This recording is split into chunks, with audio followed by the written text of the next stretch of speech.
managed to get my hands on the best 3D printer in the market, and I have no idea what I'm doing. For context, my cousin is a very cool and successful nerd. Oh my god! He's a gadget man.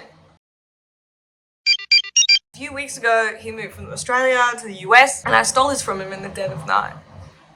No, I'm kidding. He gave it to me. I, myself, am also a gadget man. I like to think that he saw this gadget man in me. He saw it himself, he saw it in me, and therefore he bestowed upon me this beautiful gift. There you go. I've had this thing running pretty much non-stop since I got it, but before last week I had never used a 3D printer before. Someone else was always doing the tricky stuff. I'm gonna go over some stuff I've learned this week, why I think this is a really good printer for beginners, and some stuff that I would change. So, this is the Bambu X1 Carbon, and this thing on top is the AMS, Automagical System. The Bambu X1 Carbon is the biggest and bestest of the Bambu lab printers. It's got a fully enclosed print space, massive volume, super high speeds. It's sexy as hell. And as a bonus, you can get this thing on top, which is called the AMS. Even in the context of this super high-end machine, this feels like a luxury. Like, you do not need this thing to get really good prints. The only reason you really need that is if you're doing multicolored prints. I did try one print with multiple colors, and I cancelled it almost immediately. It wasted so much filament. It was gonna waste this much filament every single time it printed a layer, plus the poops. That poop chute had backed up to the point where waste filament ended up on the print bed. With the amount of waste filament produced to pull this off, I'm gonna have to be pretty selective about when I commit to a multicolor print like this. How can anyone justify this? No offense. That's my opinion. For me, that's my opinion! The other thing about the AMS that I think is a bit shit is that the spool holdery thing only accepts one specific size spool. The Bambu people seem to have covered their bases, and they loaded a spool file onto the printer, which I printed. I was like, oh my god, these other spools that I have are too big. I'll print a spool, I'll have it forever, it'll be in my printer, it's gonna be so much fun. This was a huge waste of filament. The orange filament that has made this spool meant that I had an empty spool, which the orange filament was originally on. Do you see my frustration? Do you see why I feel like an idiot in this instance? Anyway, it's fine. Wouldn't advise printing this. Actually not useful. I thought I was being useful. I thought I was being smart.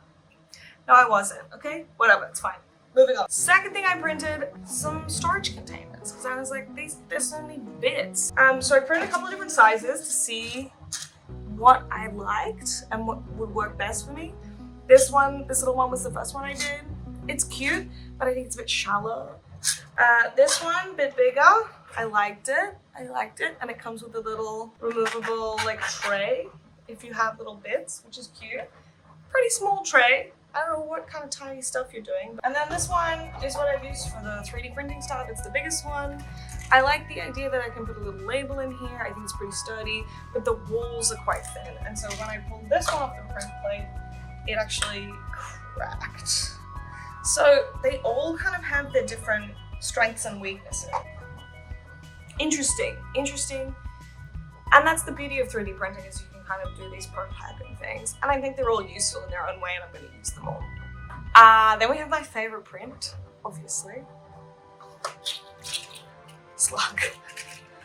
Oh, this freaking slug, man.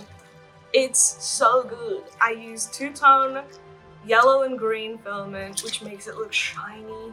It's a little green slug. I love it so much. I've given my housemate one. I've given my sister one. Everyone I show it to, they love it. A win, a huge win.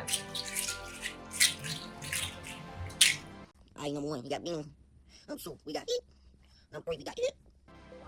I printed this for my kitchen with marble PLA, which looks nothing like marble, but it does look cool. How cute is that?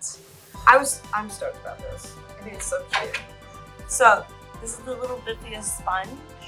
Then there's like a divider, and you can print like as many dividers as you want. I had a bit of trouble printing this actually.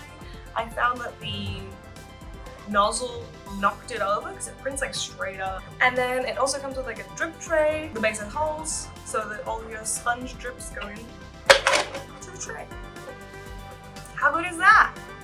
The thing about the 3D printing community that I'm really obsessed with is the dedication to open source. When someone makes a 3D model, they generally allow other people to download it and print it for free.